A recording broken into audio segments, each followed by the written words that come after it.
Hello and welcome to The Left Wing. Well, it has been a pretty busy week in rugby this week, and in this episode we're going to mainly concentrate on the massive weekend of Champions Cup games this weekend with all four provinces playing French opposition. Cian Tracey is here with me. Cian, let's start with Munster and their team to play Toulon at the Stade Francais at 3:15 tomorrow. As we know, Munster's roster has been savaged by injuries, but finally some good news. Peter O'Mahony is back in the team for his second appearance of the season after a shoulder injury. Niall Scannell starts his first game of the season after a groin injury. Alex Nankovic is also back after an ankle injury. And Joey Carberry's on the bench after recovering from his wrist injury. Great to see those guys back. Yeah, exactly, Sinead. A bit of good news finally from a Munster point of view. I reckon every time Munster release a press statement about an injury update, Munster fans are looking through their fingers because it's just been blow after blow. So look, it's definitely a massive positive. Look, that goes without saying to have a guy like Peter O'Mahony back. I actually think Niall Scannell coming back is almost just as big, to be honest, when you look at the problems that Munster have had around the set piece in particular.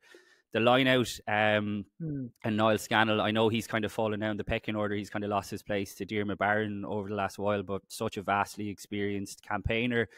Peter O'Mahony is still one of Munster's main leaders. I know he's not the captain anymore, and Tadhg Byrne is going to be captain again tomorrow, but he's so important for the overall leadership, but also the running of the line out. So to have Niall Scannell and Peter O'Mahony back in tandem is massive for Munster. It really, really is. I think we have to probably be realistic about what we expect from maybe Munster in general, but also two guys like that who haven't played a whole lot of rugby. In Niall Scannell's case, like you said, Sinead, hasn't played at all this season. So I don't think putting those two guys back in, particularly against this calibre of Toulon team, which I know we can get on and talk to, is going to mean that suddenly Munster's problems are all fixed. They have found themselves in a bit of a hole of their own making, you'd have to say. Like that draw against Bayonne in week one was just so disappointing.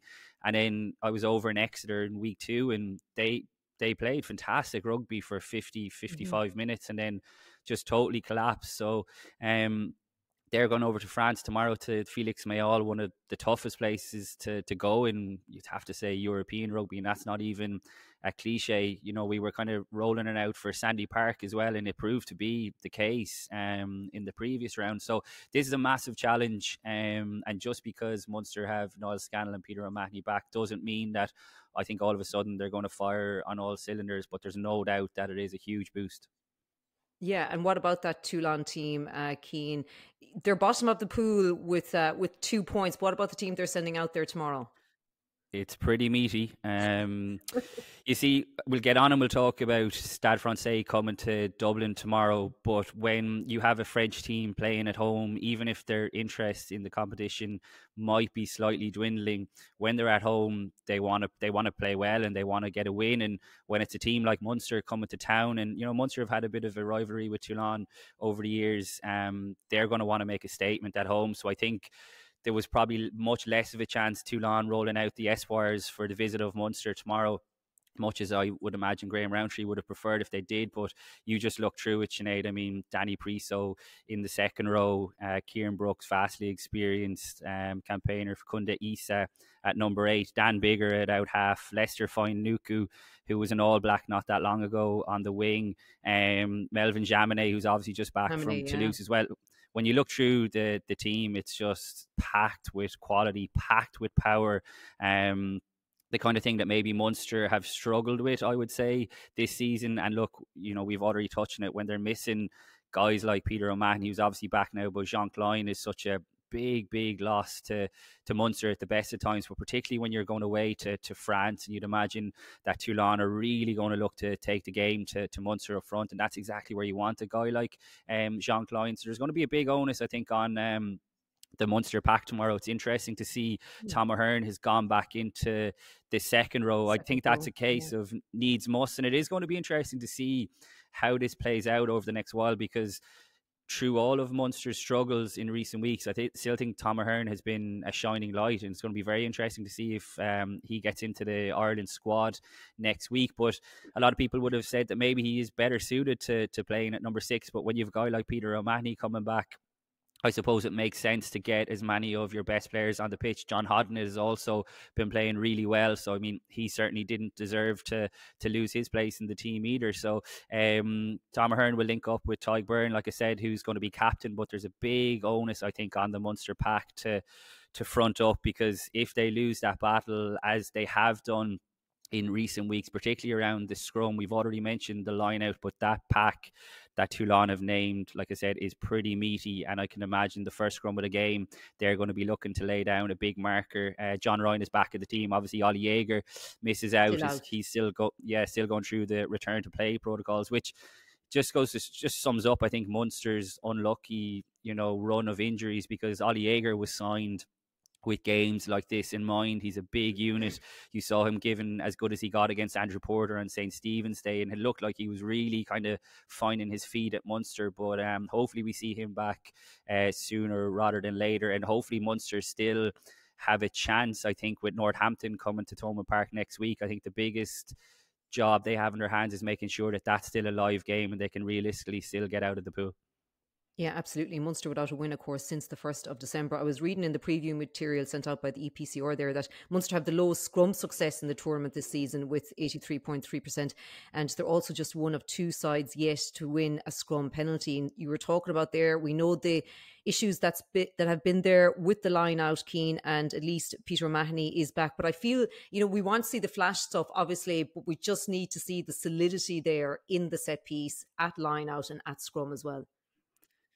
Yeah, like a strange quirk of Munster's season has been they still haven't won away from home. And if you think back to last season, their run to winning the URC in such stunning fashion included like massive amount of resilience on the road. Like how many games did they win in South Africa? They went to Glasgow and won over there. Yet this season, their away form has totally deserted them. Now they will look back and reflect on games like I'm here at the Aviva Stadium at the moment. They'll reflect on, how close they pushed Leinster in that game before Christmas. We touched on the Exeter game. That was a game they never should have lost after how well they played and the lead they took. So they have been in games. They obviously lost in Ravenhill as well. They drew in Italy. So they have been in away games. But for a team who we'd become so accustomed to eking out big away days, I think it's been really disappointing that Munster have lost that. Now look, you can blame the injuries and all that, but I think internally they won't be looking for that as an excuse. They will expect much higher standards than they delivered. But I suppose, you're asking about the fundamentals. Absolutely, they need to get the fundamentals right. But going to a place like Toulon against a team like this is so much easier said than done. And I think Munster found that out in Sandy Park the last day. Look, it's a very different challenge facing Toulon than facing Exeter, but Exeter just knew the quirks of Sandy Park. It's a really old school stadium. They use the wind so well. In the second half, you'd imagine it's going to be a packed crowd in the Mayo tomorrow. They're seriously vociferous. They'll get on top of Munster. I mean, it's probably going to be tough to hear the line-out calls and stuff like that for the likes of Peter O'Mahony and Niall Scannell, but they have to find a way to steady the ship. I mean, at the start of the season, Sinead, we were thinking that Munster absolutely should get out of this pool, not just get out of it, but should be getting out of it on top. And then that would obviously mean that they'd enhance their seeding for the knockout stages, which, as we know, is so important to try and get home advantage. So they were being discussed as dark horses, as URC champions, and all of a sudden their Champions Cup campaign hangs by a thread, going to, like I mentioned earlier, one of the most difficult places around. But look, we've been down this road so many times with Munster over the years. You'd be a fool to write them off, but the odds are certainly stacked against them. But like I said, we've seen them deliver when their backs are against the wall in the past. Yeah, no, we haven't. They're 5th in Pool 3 going into this weekend's round of games. I suppose one of the big talking points of this weekend generally will be to see as well if an Irish winger can really kind of plant a flag for that vacancy left by Matt Hansen, who's going to miss the Six Nations as well. So Calvin Nash is in there for Munster. In Ulster, we've got Rob Balakoon, Jacob Stockdale on the wings as well. Jordan Larmour there for Leinster. James Lowe is back as well. We get into his return in a moment. But in the wider context, in terms of those wingers for Calvin Nash as well, there tomorrow, there is a big opening to play for here. Yeah, you're right. It's a massive subplot, I would say, across the board. There's a lot of guys, I think, on the fringes of making the Ireland squad. Andy Farrell, who's had a busy week, to be fair, is going to We have a name busy his one, Six yeah. Nations. Yeah, just a bit. But he's going to name his Six Nations squad on Wednesday. So, look, there's always loads to play for in Champions Cup games from an individual and a collective point of view. But you're right, the wingers are absolutely fascinating. Like I said, I'm just here at the Aviva Stadium. Leo Cullen has just held his press conference, and he was asked about Jordan Larmour, and he was obviously absolutely singing the praises of Larmour, who's had a very good season, it must be said, for Leinster. But yeah, I'm excited by the prospect of Calvin Nash not just making the Six Nations squad, but also getting a proper crack. Like, it would be a huge decision for Andy Farrell, I think, to throw a guy like Calvin Nash into the deep end in the opening game in Marseille. But we've seen over the years since Andy Farrell has been in charge, he's not afraid to back young players. I know Calvin Nash isn't that young. He's been around for longer than maybe people think, but he's been a really consistent performer for Munster over the last couple of years. He was integral to them winning the URC last season. He had a bit of a kind of hot and cold game, I would say, in Exeter in the previous round when he left the ball bounce. But I think you could not forgive him for it, but I think he'd taken a heavy blow just before it, which is worth bearing in mind. But like, by and large, he's been solid defensively. I think he adds a spark, and I think crucially, he plays. Look, there's very few players. There's probably no other player in Irish rugby who plays the wing role as well as Matt Hansen in terms of what Andy Farrell wants. But Munster under Mike Prendergast used their wings in a very similar way. So whereas in the past, when Johan van Graan was in charge, I feel like a lot of these guys like Calvin Nash were kind of banging their head against a brick wall almost, because this style of play was just so different to what Ireland were looking for. Whereas now it's much more aligned. So I think guys like Calvin Nash, Shane Daly as well, Simon Zebo, they'll feel like, because the style of play that they're playing is much more aligned with Andy Farrell, that they have a genuine chance of getting into that squad next week. And I've kind of long had the sense about Calvin Nash that I think at times we forget or maybe underestimate how big of improvements, because Matt Hansen is a great example of this, how much improvements players can make when they get into an international setup, not maybe necessarily just playing, but being in around the camp, being comfortable, learning the systems, and then being backed by a guy like Andy Farrell. And I get the sense that if Calvin Nash got that opportunity, he could probably kick on to another level. I think he has another level in him. So I'm excited by, like I said, the prospect of him playing, but I think he needs a big performance. Like, this is a great test. If you were looking at this as an audition for, potentially playing in that opening game in France, going to the Mayall and delivering, and not necessarily doing anything flash, but just doing what's asked of you, is a massive, massive opportunity. But I'm sure Jordan Larmour is thinking the exact same thing, and Robert Balakoon is thinking the exact same thing with Toulouse coming to Belfast. So it's a fascinating subplot to the weekend. Oh, it is indeed. Now, our colleague Rory O'Connor is going to be at that game in Toulon for us. And moving on to Leinster, as you said, you were at the Leinster press conference there at the Aviva Stadium just a little earlier. They play Stade Francais there tomorrow with a 5:30 kickoff. Leinster top of Pool 4 on 9 points, just ahead of Leicester, who are also on 9 points. As just mentioned there, James Lowe is back in the Leinster team. Tadhg Furlong also returns as well. A timely boost for Ireland, though, that Lowe is back. His first game of the season, first time playing since that World Cup quarter-final defeat to New Zealand last October, which feels like ages ago. Yeah, you and me both. I'm sitting here indoors, Sinead, wearing a coat, so not quite what we were used to when we were in France, which does seem like a long time ago.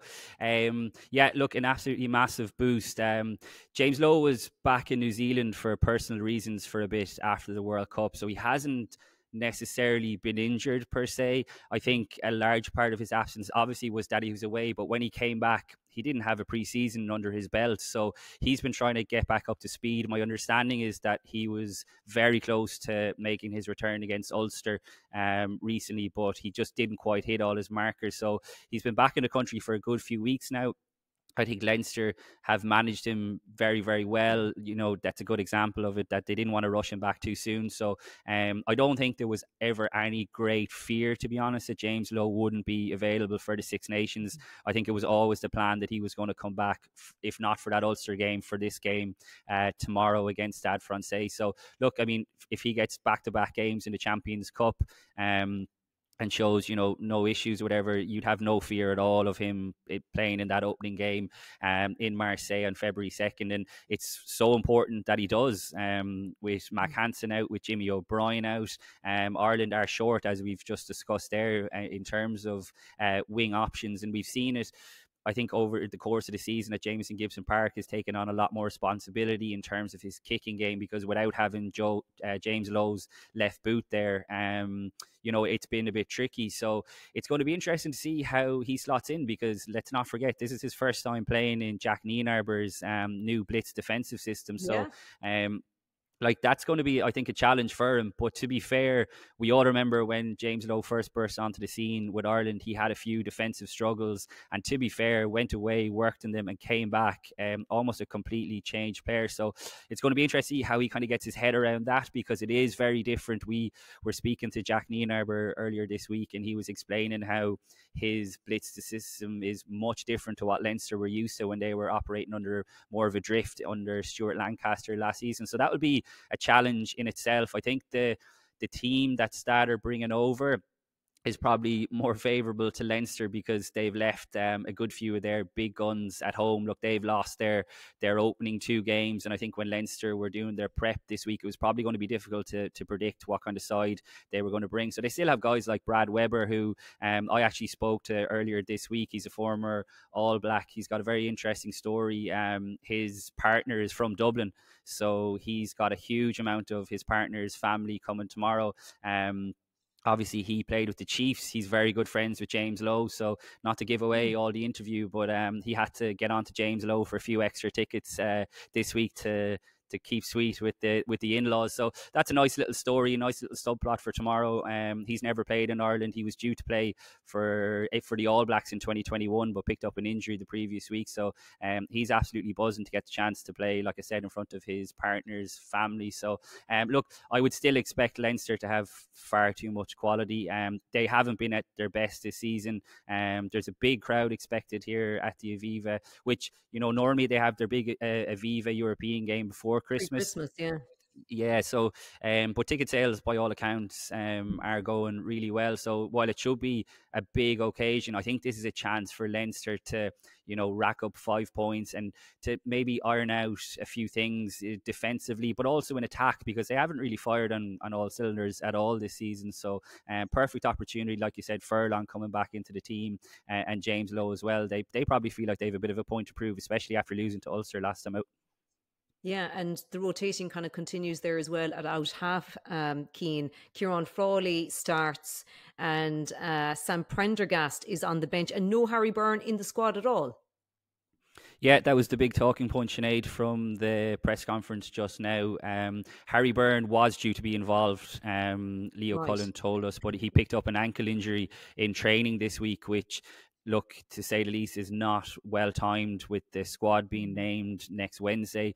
Leo Cullen said he hopes it's not too serious. Now, we don't know whether Harry Byrne was due to start or whether he was due to be on the bench. There's been some murmurings that he was possibly going to be on the bench, even though I would have, given the way Leo Cullen has selected all season, I would have expected, if Harry Byrne was fit, to be playing 10, because he seems just to prefer Ciaran Frawley as that kind of versatile player. So what an opportunity for Ciaran Frawley. It's his second consecutive start at 10 in the Champions Cup. Didn't quite go all his own way against Sale, but it wasn't on him at all. Yeah, a mixed bag, but it was a mixed bag from Leinster in general. I don't think that was all on him, but Frawley was excellent here. I know we were both at the game, Sinead, against Munster before Christmas. He was outstanding that day when he came on at 10. So look, this is another big opportunity for a guy to stake his claim.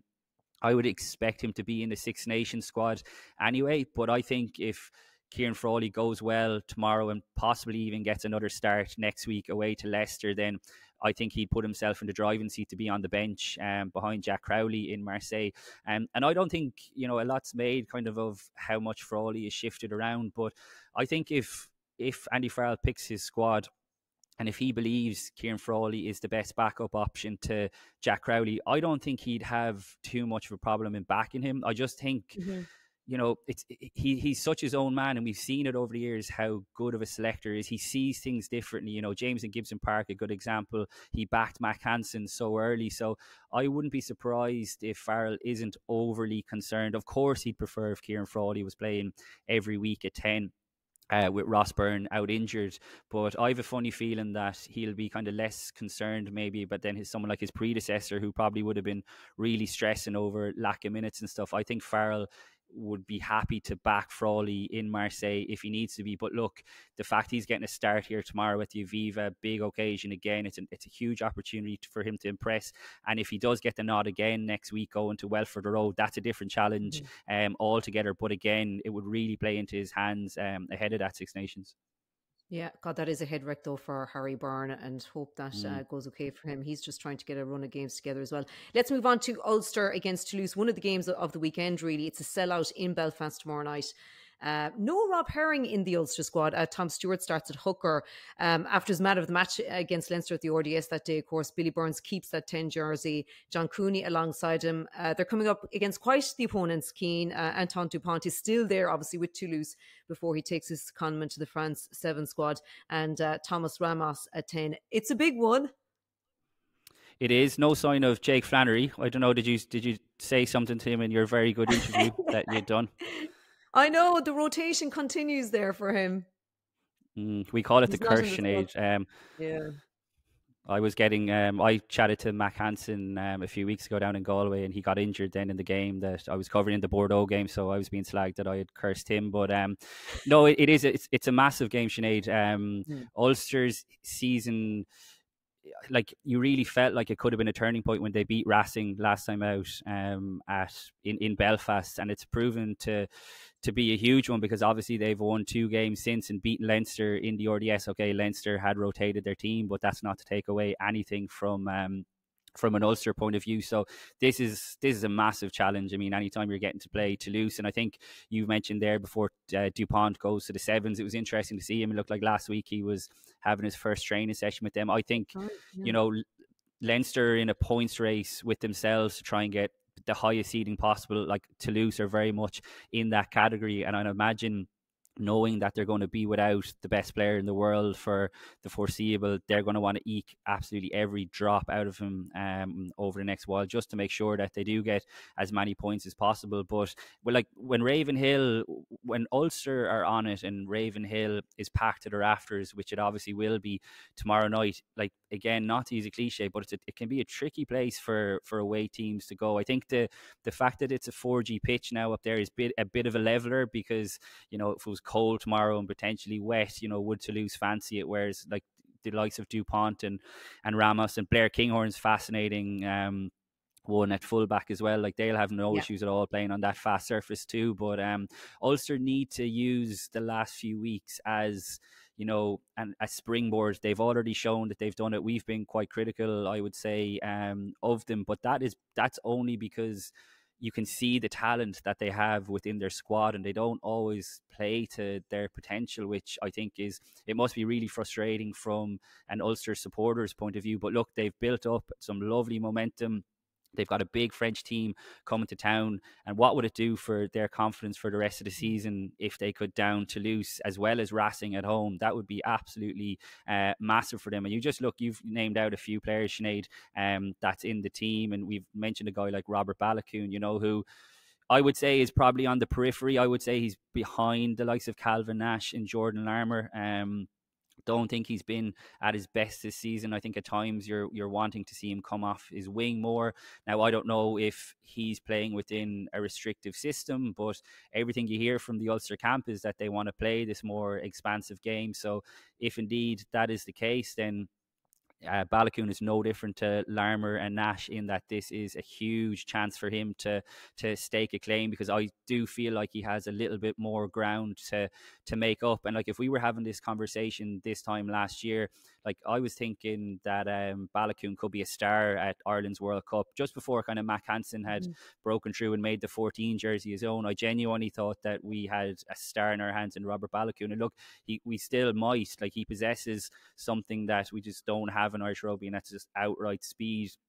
But if he can get a few more than nuts and bolts, become that untidy winger that Andy Farrell so famously spoke about. And like I said, Calvin Nash plays that way. Jordan Larmour is starting to play that way. Matt Hansen plays that way. If Robert Balogun can start having more involvements and almost not just waiting for the ball to come to him on the wing so that he can burn someone on the outside, like, time is still very much on his side to make an impression with Ireland as well. And what better, I suppose, time to do it a few days out from the squad announcement against one of Europe's powerhouses. Yeah, okay, let's go on to Lyon against Connacht. They kind of kick it off for the provinces this weekend. Connacht against Lyon in France tomorrow, 1 o'clock Irish time kick-off. As we know, Hansen is out. No Bundy Aki for them either this weekend. Jack Carty at 10. Michael McDonald is given his first Connacht start at scrum half. JJ Hanrahan at full back, which is interesting to see, Keane, and Sean Jansen returns from injury to start at number 8. And you talk about kind of springboards there, as much as we saw how their defeat to Leinster that time at the Sports Ground kind of hurt them. Maybe that win over Munster, on New Year's Day might be their springboard to kind of get their confidence going as well and get a bit of momentum. Yeah, absolutely. It's been a tricky enough period for Connacht after making such a good start to the season. Look, it was always going to be tricky for Connacht, I think, to manage on two fronts, just with the lack of depth maybe that they have in their squad, even though I think it's much improved than it has been maybe in previous years. But this is a tough task to go over to a place like Lyon. No Bundy Aki, which is a shame after he won the Guinness Rugby Writers Player of the Year Award during the week. Sinead, which you co-hosted excellently, may I say. But it's a shame not to see him involved. Like, we just know what Bundy Aki brings. I don't know if it's a player management rotation sort of thing, and if it is, then that probably points to where Connacht's ambitions are. The writing is on the wall, I think, in terms of them trying to get out of the pool. I was listening to Pete Wilkins at his press conference earlier this week, and he was very much of the mind that they were going to go over to Lyon and do everything they could to win. They've got Bristol at home next week, which was going to be a really fascinating game, with Pat Lam obviously coming back to the sports ground and a few other ex-Connacht heads. But this is a tough challenge for them. Like, it's no point in beating around the bush. They've found it very tough in Europe so far. They massively underperformed in that opening game against Bordeaux, and I know they took plenty of heart from how they performed against Saracens last time out, but their defence was just leaking points at an alarming rate. And while they did shore it up against Munster and kept Munster troyless, that was a massive, I think, feather in their cap, particularly for Scott Fardy and his new defensive system. But going away to France is a different matter entirely. So I think they're going to be up against it. But hopefully they can get something. I mean, similar enough to Munster, like Connacht are capable of springing a surprise. Going to Lyon is tough, but it's not. I wouldn't put it in the same category as going to Toulon, to the Mayol or Toulouse, places like that. But nevertheless, like I said earlier, French team at home, they're going to want to make a big statement in front of their fans. So it could be a tough afternoon for Connacht. Okay, before we finish with your predictions, Cian, obviously Andy Farrell was named yesterday. The secret we all knew about as the new Lions head coach for the tour to Australia. It really just seems like this job was just made for Andy Farrell, really, doesn't it? Yeah, the worst kept secret in rugby was finally let out of the bag. Yeah, it does. Everyone probably heard him speak yesterday at this stage, and the amount of pride and passion he speaks about, I would say, about any team that he's involved in. But I think the Lions means a lot to him. Obviously, he was part of the 2013 and 2017 tours, would have been part of the 2021 tour, but I would say sensibly decided to focus on Ireland. And I suppose Ireland's results since he did that spoke for themselves. I think it's fascinating to see a current Ireland head coach getting the gig. Like we speak about, players trying to prove a point ahead of the Six Nations squad announcement next week, but the players are all going to try and prove a point to Andy Farrell over the next 18 months or whatever it is. There's obviously so long to go until it happens, but Ireland players are going to feel like they've much more of an opportunity now of, earning the prestige that comes with, getting the Lions cap. So like there's a lot of water to cross under the bridge. Like one thing that I was very pleased to see, I have to say, is that Andy Farrell will be in charge of the November internationals.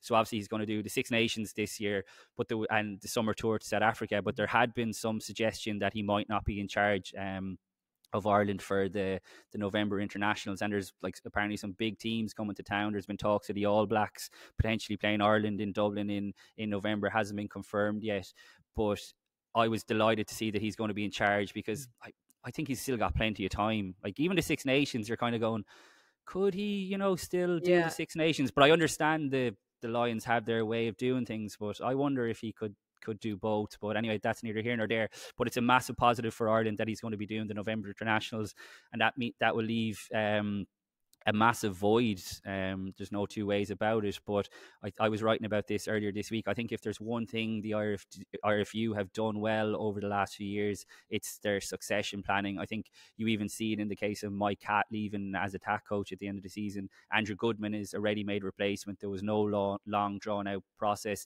And look, the RFU would have known for a long, long time that Andy Farrell was going to get this gig, the Lions gig. The fact that there were no even other candidates, no one was even being tipped for the job.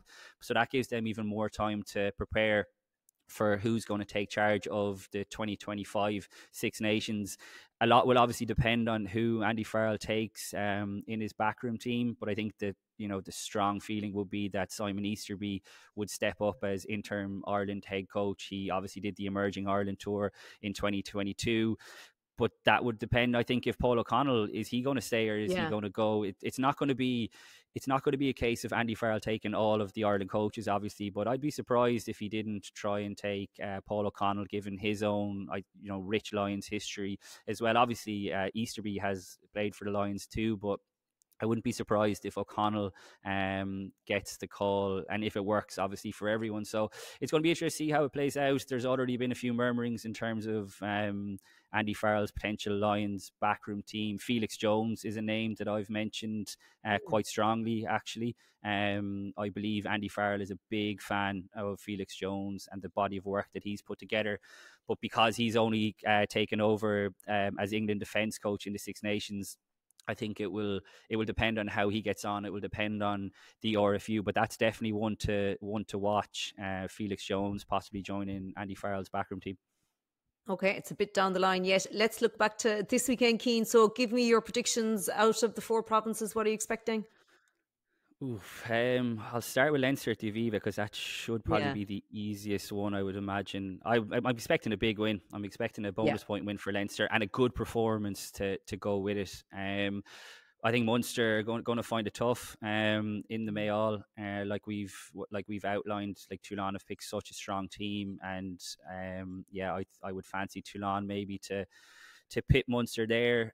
Similarly to Lyon, I think that just Connacht's form this season has been a bit patchy, even though they had the big win, but Toulon could expose them defensively again, particularly without a guy like Bundyaki in midfield.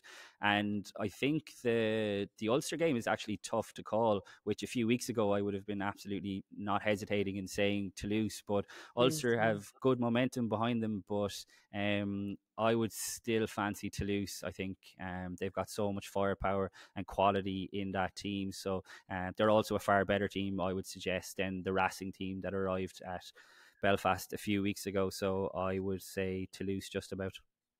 Okay, Cian, great stuff. Thank you for that. It is going to be a huge Saturday for those of us who won't be leaving the couch. You're going to be in the Aviva Stadium, Cian, is that right? I will. I'm just setting up my tent here now. I'm not going to leave.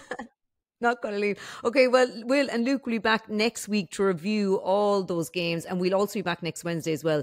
As Cian was mentioned there, that is the day that the Ireland squad for the Six Nations will be announced. So we'll have an extra podcast on that day as well. Until then, enjoy the rugby.